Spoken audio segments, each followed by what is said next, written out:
diode check tayo mga buddy, at na-check na natin ang super capacitor. Ang super capacitor, ito yan mga buddy, itong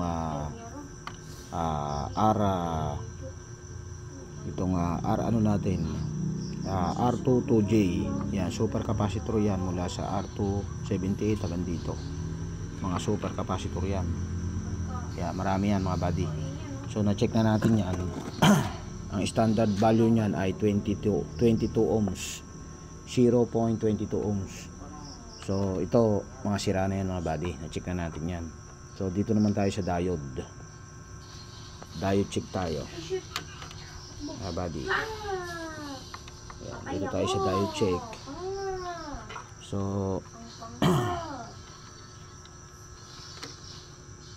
check natin ngayon yan, yung diode. Yan. So good yan mga buddy, good. Ayan, good yan. 0.579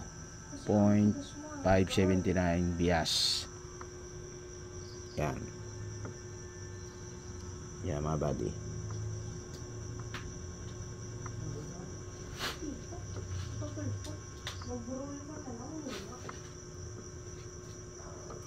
Yan. 586. Yan mga buddy. Ganyan ang mag-check ng diode. Dito yung negative proof. Dito mga buddy sa kabila. Ayan. May guhit po yan. Ayan. Yan ang negative niyan. Dito positive. Yun mga buddy. So D17. Yan. Yun. Very good. Very nice. Pag nag-zero yan, sira yan mga buddy, yung diode. Yan.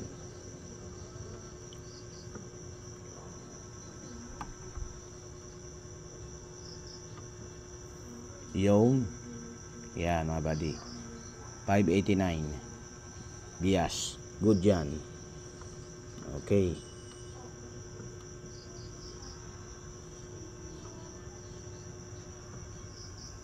Yan.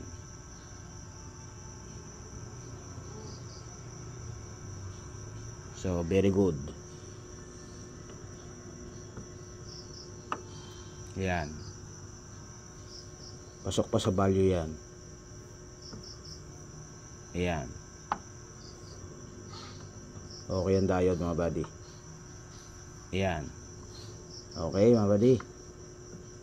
Ayan. 580 bias. God bless mga buddy sa ating lahat. At tayo ay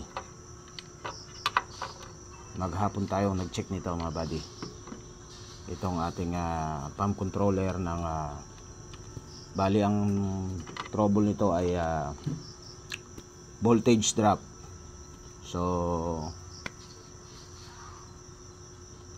nag-check tayo ng super capacitor. Ayan. So baksak po yun sa standard value mga buddy. Okay mga buddy, God bless sa ating lahat. Magandang gabi.